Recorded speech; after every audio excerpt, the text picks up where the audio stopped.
O Brasil ostenta o título de líder mundial de assassinatos de travestis e transexuais.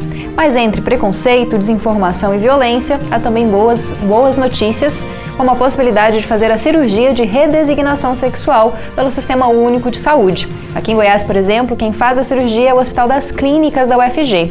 E é exatamente sobre essa cirurgia que o Conexões de hoje vai tratar. Para falar sobre isso, o programa de hoje recebe Mariluza Terra Silveira, que é médica, psicóloga e professora da Universidade Federal de Goiás. Olá, professora, obrigada pela presença novamente. Olá, muito obrigada pelo convite. E também contamos com a presença da Cristiane Beatriz Santos, que é representante do Fórum de Transsexuais de Goiás e também secretária da Rede Trans Brasil na região Centro-Oeste. Olá, Cristiane, obrigada pela presença também. Olá, obrigada pelo convite e pela oportunidade de estar falando sobre o assunto. Para começar, como a gente vai falar sobre redesignação sexual, é importante falar sobre transexualidade, né? O que esse termo diz? O que significa transexualidade? Professora, eu queria começar com a senhora. Transexualidade é uma condição onde o indivíduo nasce de um sexo anatômico, mas se sente pertencente ao outro. Por exemplo, a pessoa nasce do sexo feminino, mas se sente pertencente ao sexo masculino, né? Ou nasce do sexo masculino e se sente pertencente ao sexo feminino. Então, essas condições, elas são reais, não é alguma coisa psicológica, tá? É muito intenso. E essa discordância entre o sexo e esse sentimento, a qual a gente chama de gênero, ela começa muito cedo na infância, né? Já desde 3, 4, 5 anos já se percebe esse desacordo entre o que a gente chama de sexo e gênero. Então, essa condição, ela deve ser valorizada desde muito cedo e observada pela família. Senão, essas pessoas elas vão passar por longos períodos de grande sofrimento interior, de desajustes, né? Então, é sempre importante avisar a pais, família, professores, né? Atenção a essas condições. O Cristiane quer complementar? Sim, eu costumo dizer que transexualidade é um termo para construção de políticas públicas para a nossa população, porque como a Mariluza falou, a gente nasce já sabendo o que é, né? Infelizmente a gente nasce num corpo que não nos pertence, e você passa uma trajetória da sua vida fazendo uma transição, seja ela do feminino para o masculino ou do masculino para o feminino. Então, às vezes, essa transição, essa trajetória, ela é dolorida por falta de compreensão, até mesmo da sociedade, dos pais, né, da própria família, em não compreender que você não está fazendo aquilo ou passando por aquilo por uma escolha, que você já nasce com aquilo. E então acredito que a transexualidade, né, se identificar enquanto mulher transexual ou homem trans, é você buscar políticas públicas para a melhoria de vida dessa população. Doutora, a senhora falou em relação a identificar, né, pais, professores, mas existe um certo preconceito quando se fala de crianças ou adolescentes, como se a criança e o adolescente ainda não fosse capaz de entender o próprio gênero ou pudesse haver algum tipo de arrependimento posterior. Como lidar com isso? Realmente existe, porque tem a haver uma negação, né? Então, por exemplo, uma menina que a família começa a perceber que não gosta de vestir roupa de menina, né? Não gosta de brincadeiras de menina, que só ficam com meninos, brincadeira de meninos. Então, a família finge que não vê, né? E vão levando como se isso não tivesse acontecendo, né?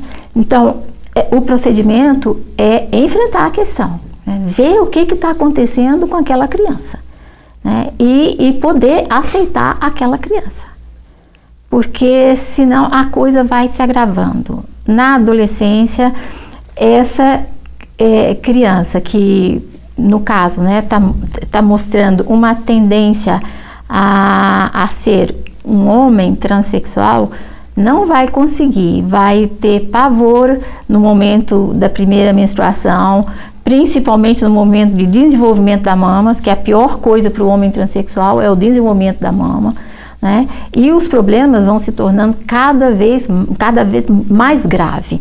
Então, o que a gente orienta é enfrentar o problema, porque ele existe e quanto mais o tempo passa, mais grave ele se torna. Cristiane, é isso mesmo? Tipo assim, apesar da sociedade ter essa dificuldade, é preciso que os pais enfrentem os próprios preconceitos, né? Sim, é preciso se informar, né? Hoje tem vários meios, né? Redes sociais, a própria televisão, algumas emissoras e alguns programas de TV abordam esse tema.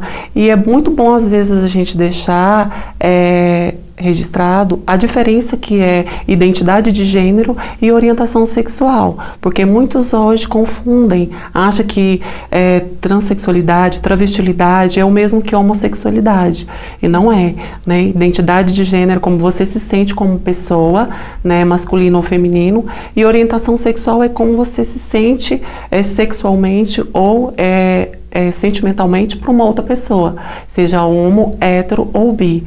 Então, eu acho que hoje a família que possui uma criança, um adolescente nessa condição, como Mariluza falou, é bom estar procurando saber, né, se informar, conversar. Acho que o diálogo, ele evita muito. No caso das travestis transexuais, muitas famílias não compreendem, não aceitam, e elas são convidadas a sair de casa, são expulsas, e lá fora a sociedade não aceita, e aí o que acolhe é a rua, e aí, em consequência, vai vindo, né, o único mercado que se abre é a prostituição. Então, eu acredito que o diálogo, né, intrafamiliar e na escola é primordial para que essas pessoas não passem por esse constrangimento e essas dificuldades. Eu queria fazer uma ressalva, é que recentemente nós estamos abrindo um ambulatório no Hospital das Clínicas para crianças e adolescentes com disforia de gênero específico, né? Então, isso abre mais para acompanhar desde muito cedo, né? Para dar suporte não somente para as crianças e adolescentes, mas para a família também. Bom, e a gente vai voltar daqui a pouquinho para continuar falando a respeito desse tema e falar principalmente no próximo bloco a respeito da cirurgia mesmo de redesignação sexual. Espero que você continue acompanhando Conexões pela TV UFG no canal 15.1 do Sinal Aberto ou no 21 da NET Goiânia. Você também pode assistir a gente pelo Facebook ou então pelo YouTube.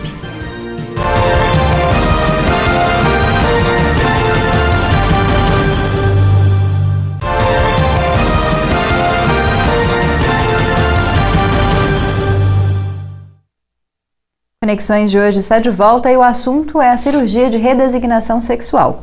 No nosso estúdio, nós estamos recebendo Mariluza Terra Silveira, médica, psicóloga e professora da Universidade Federal de Goiás, e também Cristiane Beatriz Santos, representante do Fórum de Transsexuais de Goiás e secretária da Rede Trans Brasil na região Centro-Oeste. Bom, agora eu queria falar especificamente da cirurgia. A gente falou da questão das crianças e adolescentes se reconhecerem. A partir de que idade uma pessoa pode fazer a cirurgia e qual é o processo, doutora? Porque não é apenas a cirurgia, né? Todo um acompanhamento psicológico com essa pessoa até o momento da cirurgia mesmo. Isso.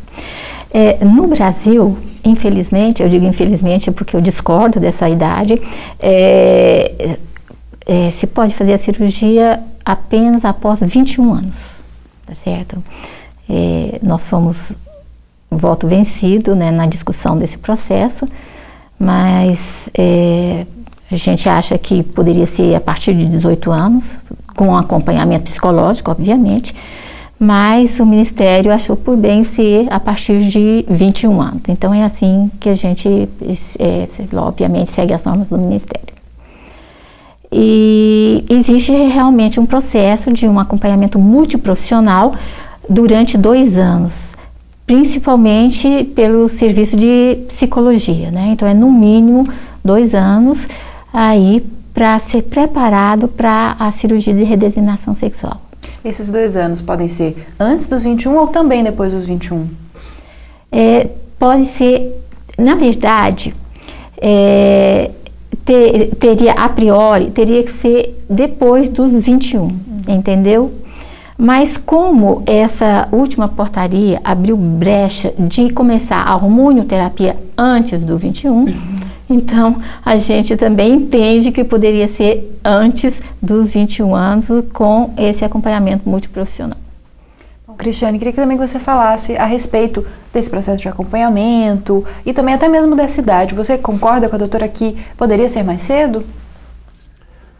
Sim, eu concordo, porque na adolescência você, como nós falamos, né, quando você já começa a se entender por gente, né, a partir de uma vivência enquanto criança, você já sabe que algo está errado com você, principalmente biologicamente, né, por isso que fala redesignação, que é uma adequação do psicológico ao ginecológico, porque você sempre se identificou, no meu caso, eu sempre me identifiquei como mulher trans. Então, quando eu tinha 12, 13 anos, eu já sabia, né, que eu necessitava dessa cirurgia para me sentir completa. Então, eu acredito que a idade, sim, poderia ser restringida. E, como a Mariluza bem falou, o tratamento psicológico é uma preparação. É bom ressaltar isso, porque às vezes as pessoas acham que você faz 2 anos de terapia para se certificar se você é uma mulher transexual ou homem trans. Como eu disse, a gente já sabe isso desde sempre. A cirurgia, o tratamento psicológico é para você se preparar, porque é uma cirurgia muito delicada, né? Que mexe com muito do emocional, do próprio psicológico, né, no pós-operatório, e da preparação também do pós-operatório, que não é fácil, não é só uma cirurgia, e tem todo um cuidado, que a Mariluza pode muito bem falar sobre isso, mas esse período, ele é importante para isso, para você se preparar psicologicamente para essa cirurgia tão delicada. Doutora, a gente conhece mais comumente a cirurgia, não vou conseguir dizer, a redesignação sexual para as mulheres trans. Existe também a cirurgia para homens trans? Sim, existe, e nós realizamos aqui, né? A gente diz de feminino para masculino, né? Existe sim. Nós realizamos, já fizemos 18 cirurgias aqui em Goiânia, né? Uma cirurgia bem mais complicada, né? Ela inclui, por exemplo, a retirada das mamas, inclui a retirada de úteros, ovários, trompas, né, e a virilização da genitália masculina.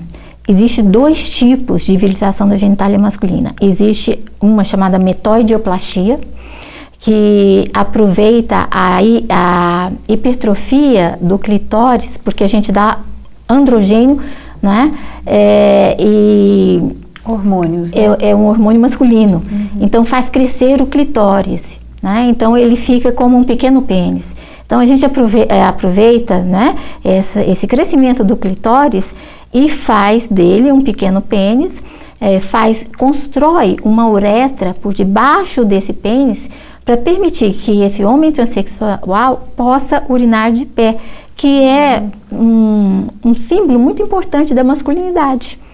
E no caso das mulheres trans, queria que a senhora resumisse um pouquinho também como é a cirurgia. Das mulheres trans. Na verdade, é mais simples.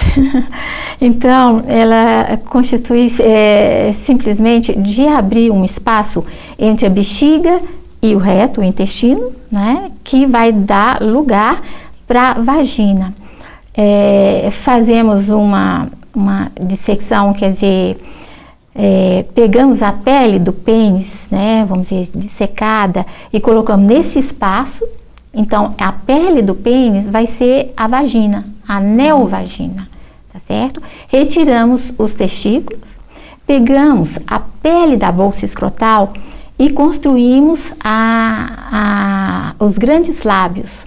Pegamos o prepúcio, que é um pedacinho lá da pele do pênis, perto da glande da cabeça do pênis, fazemos pequenos lábios.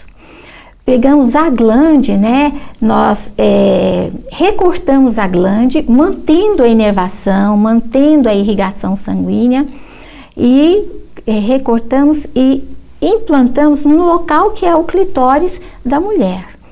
Tudo para manter questões anatômicas, fisiológicas e até mesmo de questões sexuais também, né, doutora? As questões. Então, respondendo já a pergunta de todo mundo, a mulher transexual tem prazer sexual, tem orgasmo?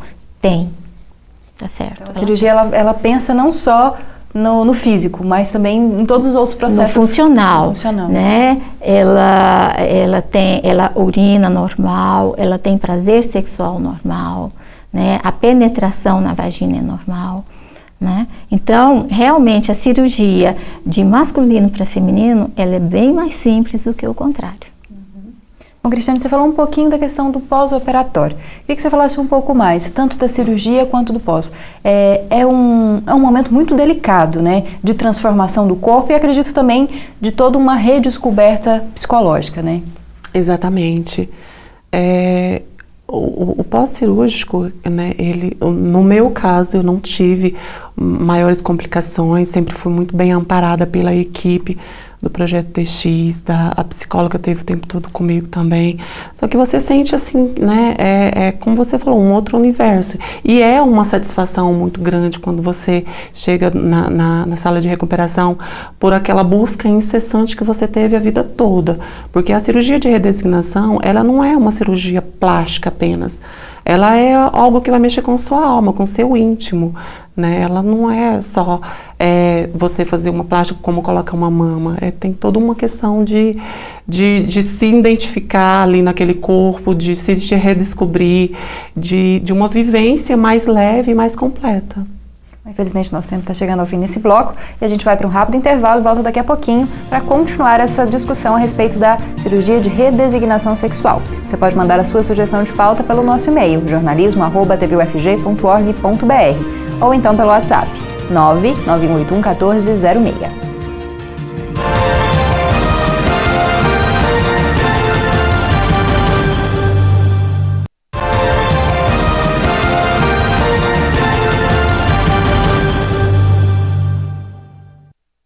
Esse é o último bloco do Conexões de hoje, que está falando sobre a cirurgia de redesignação sexual. Nós estamos conversando com a Mariluza Terra Silveira, médica, psicóloga e professora da Universidade Federal de Goiás, e também com a Cristiane Beatriz Santos, que é representante do Fórum de Transsexuais de Goiás e também secretária da Rede Trans Brasil da região Centro-Oeste. Cristiane, queria começar esse bloco com você.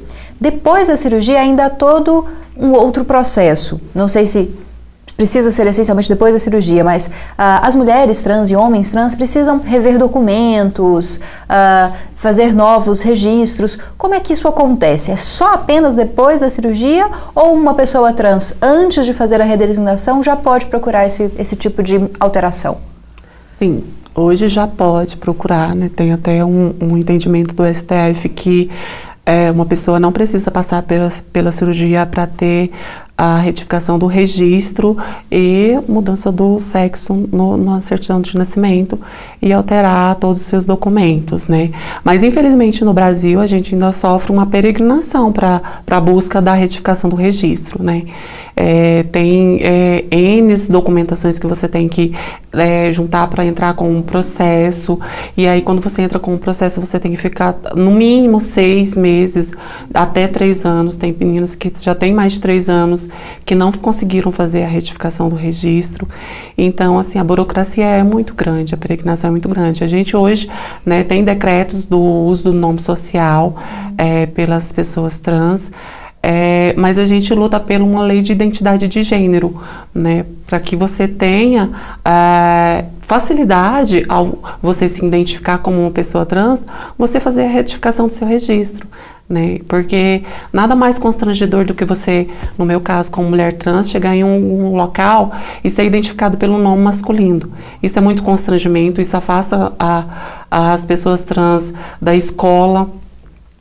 Tem uma certa reclusão do trabalho, justamente por falta de entendimento do empregador, nessa questão de, né, não ver a capacidade de uma pessoa trans, mas sim ver que ali é uma questão de identidade de gênero, de orientação sexual. Então, acredito que a questão do nome, ela é muito importante, até mesmo para a pessoa se auto-identificar, né? Ser chamada pelo seu nome, da qual você se identifica, seja masculino ou feminino, de acordo com sua identidade de gênero, isso é muito importante.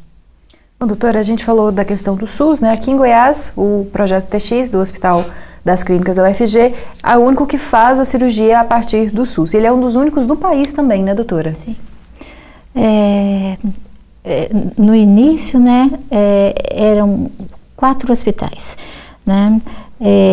Também recentemente foi credenciado mais um em Pernambuco, mas parece que eles estão com um problema com médicos, né? Então tem a USP, tem a UERJ, tem o Hospital de Clínicas de Porto Alegre e nós aqui em Goiás. Então, Goiás atende provavelmente muita gente também de outros estados, né, doutora? Atendemos de vários estados, Tocantins, Mato Grosso, Paraná, Pará. E é uma possibilidade de quem não tem qualquer tipo de recurso financeiro conseguir... Ah, sim, sim. Essa é a nossa missão, felizmente. Agora, quando a gente fez o programa sobre transexualidade, havia um problema com a questão de médicos, né, para fazer a cirurgia. Isso já foi resolvido, doutora? Eu queria que a senhora falasse também. Felizmente, né, graças ao movimento social.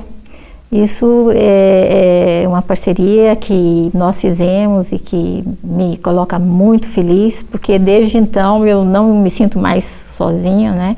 Então o movimento social tem ajudado muito o projeto. Então, graças ao movimento social, nós temos hoje um médico maravilhoso que tem nos ajudado bastante. E, então, nós podemos continuar com esse projeto, né?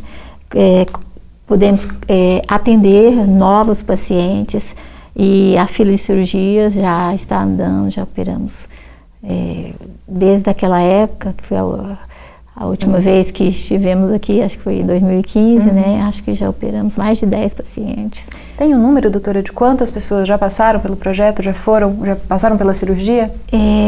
De masculino para feminino, acho que em torno de 64 pessoas e de feminino para masculino, 18 pessoas. Bom, Cristiane, queria que você falasse também um pouquinho. Você passou pelo projeto TX, né? Como que é a possibilidade de ser atendida pelo Sistema Único, a possibilidade de ter essa completude, né? Não só do sentimento, mas também de toda a questão biológica, física, sexual.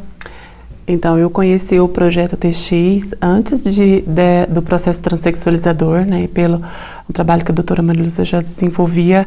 Eu venho do interior, assim, de Goiás, e então, quando eu cheguei e fiquei sabendo desse projeto, foi como se eu tivesse visto uma luz no fim do túnel. Porque pra gente, esse projeto, o processo transexualizador, essa conquista, né, pelo SUS, é de suma importância, porque para se fazer essa cirurgia particular, é algo que está muito fora das condições de muitas pessoas, né? Então, você saber que você pode contar com isso é muito importante. Infelizmente, a gente só tem 4, 5 centros credenciados, um país tão grande, né, com tantos estados, somente 4 credenciados. E, infelizmente, também, os governos não têm um olhar sensibilizado para essa população, né? Muitos gestores, né, a bancada fundamentalista, conservadora, acha que isso é uma questão de estética, como eu falei, mas não é uma questão muito de necessidade. A gente não faz a cirurgia porque resolve hoje ou amanhã querer fazer, mas porque você necessita. E o acompanhamento também, né, que a gente não falou da questão da hormonioterapia, que é muito importante, né? As pessoas cirurgiadas precisam fazer o acompanhamento hormonal e a reposição hormonal pro resto da vida, e isso é importante também. E o movimento social, e a gente vem brigando para que a gente seja visto enquanto cidadão, não enquanto mulher transexual ou homem transexual, mas enquanto cidadão, né, que também paga impostos, que também merece direitos e também saúde. Tá certo, infelizmente nosso tempo chegou ao fim. Muito obrigada pela presença, doutora, novamente aqui com a gente. Nós que agradecemos essa oportunidade, sempre ficamos muito felizes de estar aqui com vocês. Obrigada também, Cristiane, por estar aqui e compartilhar a sua história com a gente. A gente fica muito feliz. Eu que agradeço, muito obrigada por estar abrindo esse espaço para a gente dar uma visibilidade melhor para a sociedade dessa questão da transexualidade e travestilidade. Obrigada. Bom, Conexões de hoje chega ao fim. Você pode continuar acompanhando a gente pela TV UFG ou então acessar o nosso site ou as nossas redes sociais e saber todas as nossas novidades. Eu te espero no próximo programa. Até lá!